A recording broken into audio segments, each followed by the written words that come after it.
Hey guys, and welcome to today's video. Today, we have the return of the loosely defined living man, also known as Eric Martin, as he traverses the Michigan court system, LARPing as a legal scholar. In other words, he's acting as his own attorney, which means he has a fool for a client. So let's begin.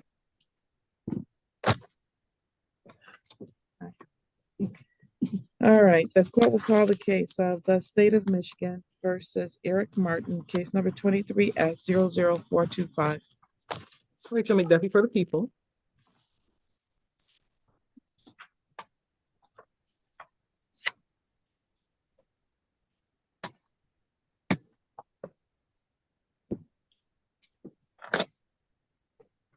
Mr. Eric Martin, please unmute your device, and state your name. Can you hear me? I can now, sir. Capital E, lowercase R-I-C, of the capital M, lowercase A-R-T-I-N family. A living sovereign, one of the people. Hey, I'll give it to him. All these court appearances have taught him to spell his name correctly and more succinctly. And as far as living goes, he'd have to demonstrate functioning brain cells for me to believe that bullshit. Assistant Public Defender Don Lebo as standby counsel. Thank you. We're here for a pretrial today, and a bench warrant is still outstanding for Mr. Martin. That's correct, Your Honor. As it relates to the pretrial, I believe the last time that we saw Mr. Martin, it was on December 7th, and he had some difficulty viewing the video that we had sent via flash drive. I encouraged him to get with his standby counsel, who at that time was APD Sandra White. He did not appear at that next hearing, but she did confirm that they had spoken almost every day and that they had reviewed the video. So my understanding is that Mr. Martin has been able to view the complete discovery, including all of the media. I know that we were headed to a jury trial, so I will leave it to Mr. Martin to confirm that so we can get going with selection. Mr. Martin? Yeah, I looked at the video, and I found I looked at the video, and I also found some demands to dismiss, some self-incrimination based on the video, along with some others that have not been decided on, which should be decided on before any trial schedule or anything else. Mr. Martin, I've decided on all the motions that you brought before me. And the way this works is if I make a motion ruling, then the party making that motion has to prepare the order. So when you complain about no orders being prepared, that's your not preparing them, sir. I mean, not prepared.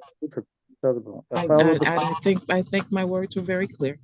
I understand what you're saying. You're saying because I didn't style it as a motion or something? What are you saying? Well, that's a start. The court rules are very specific on how you file court documents, like motions. I believe the term you used was demands, and there will be no demands for dismissal being granted today. And as far as the orders go, in Judge Washington's courtroom, she requires the filing party to prepare her orders. So if you don't have the judge's orders denying your demands for dismissal, it's because you failed to prepare them. I'm saying that I already ruled on them. So when I rule on them, it's up to the party to prepare them. That's you. I did prepare them. Specifically, my demand to dismiss. Sir, you did not prepare my ruling order, which was that they are denied. I mean, they're denied, but you didn't rule on it. How does that happen?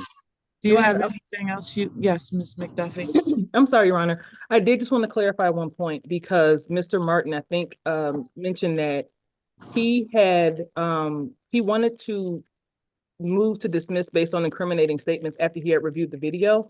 So I don't know if there's a sort of Miranda issue he's raising or not, but I would just, I guess for the record, remind Mr. Martin that when he appeared for the hearing on the 5 documents that he filed, demands, motions, whatever you want to call those, Mr. Martin, during that hearing, rattled off the fact that he did not have a valid license, his vehicle wasn't registered, and he didn't have insurance and didn't feel like he needed to do any of those things. So if there are any incriminating statements that would relate to the counts in this case, he has made them multiple times, including on the record in this court at his own hearing. So if any statements were suppressed from that media, they would still come in from statements he's made in court.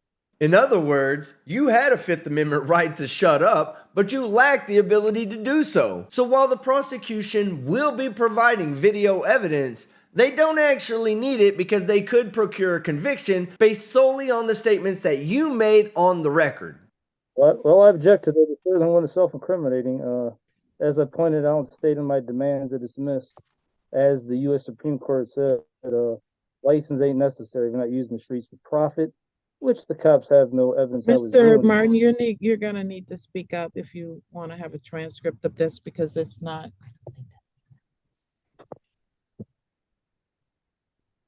I'm speaking up. Let's see, Heather. Okay. Can you bring the microphone closer to you, Mr. Martin? Yeah, let me see.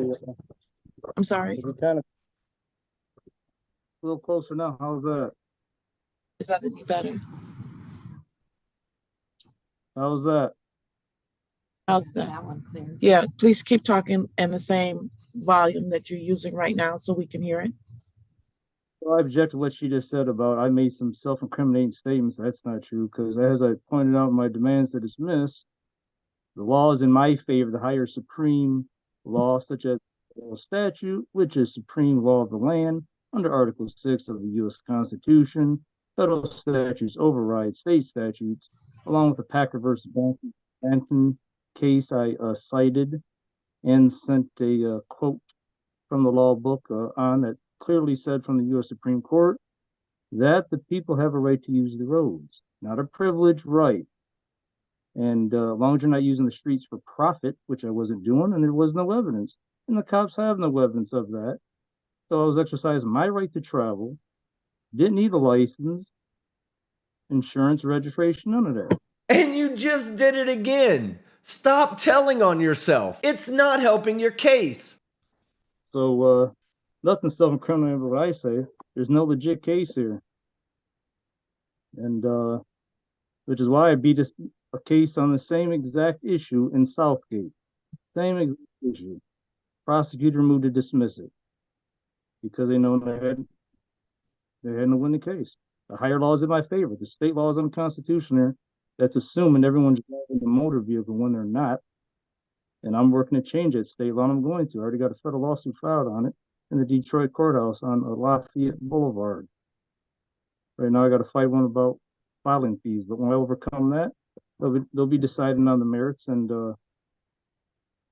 I will be winning on that issue, and the state law will be changed. You are not Rosa Parks, bro, and you will not be making any changes to state law anytime soon. It's going to stop making the presumption, the state statute law, that everyone's driving a motor vehicle, even when it's not for profit.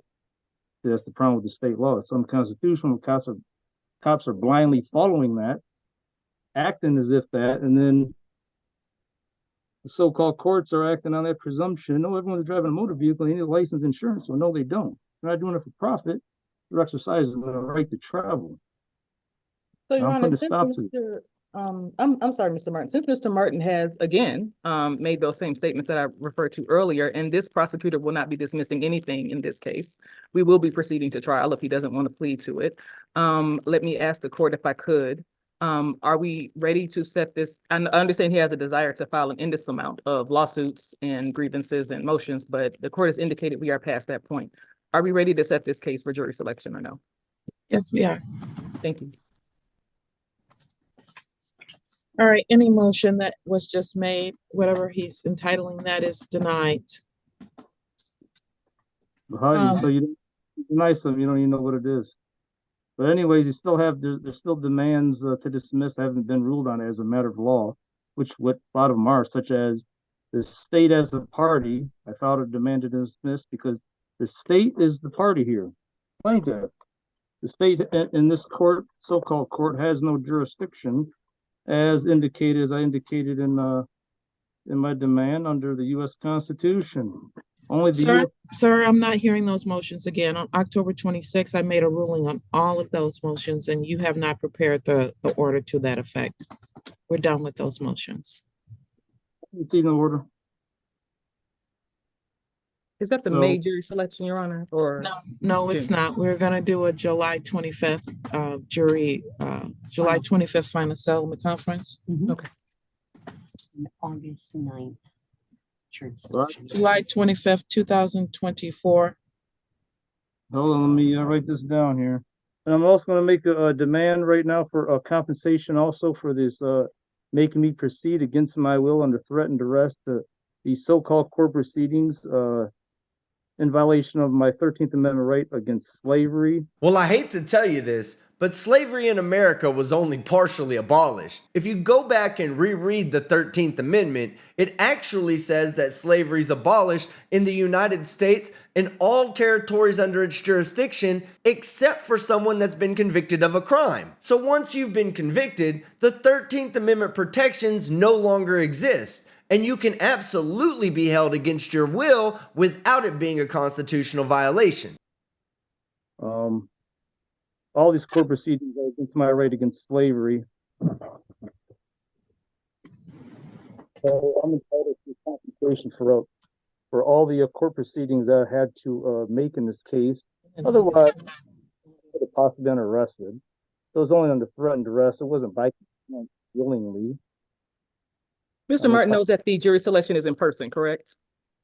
I haven't finished telling him all of that yet. I'm getting the dates. I'm gonna Okay. tell him in just one second. Mhm. All right. Yeah.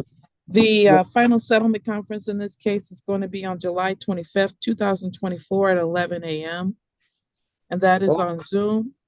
The August 9th jury selection is in person, and that's at 8:30 a.m. on August 9th. Hold on, July 25th, 24, right? 8 p.m. a.m. You said, right? It's at 11 a.m., sir.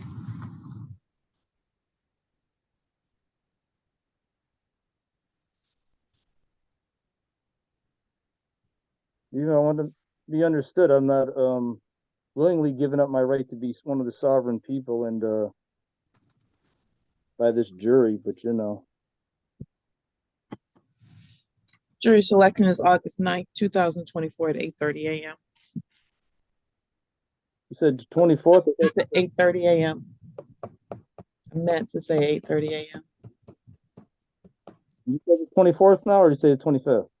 August 9th, 2024 at 8:30 a.m. is the jury selection, sir. I thought you just said 7/25/24.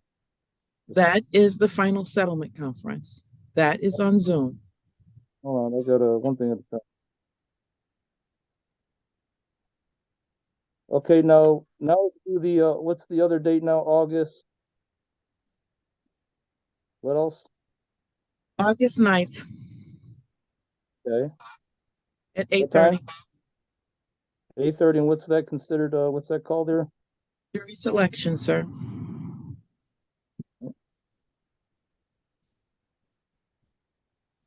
Now, which is in person here now? The 7/25/24, is that something I have to be there in person for?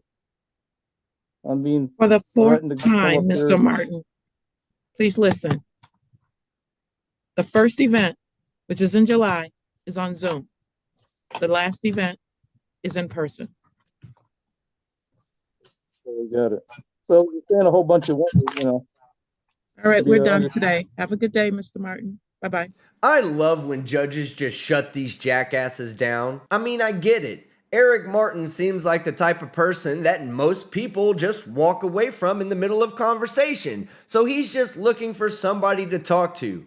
But Judge Washington is like, nope, not today. And then boots his ass out of the meeting. Alright guys, that's the end of the video. His next court date in 14-8 isn't until July, but he currently has another court matter that he's going through in the 23rd district, so there's a good possibility that we'll be seeing him before then. So if you liked the video, hit the like button. If you disliked it, hit the dislike. But don't forget to leave a comment below and subscribe with notifications on so you don't miss any of my content. I'm Team Skeptic, and I'm out.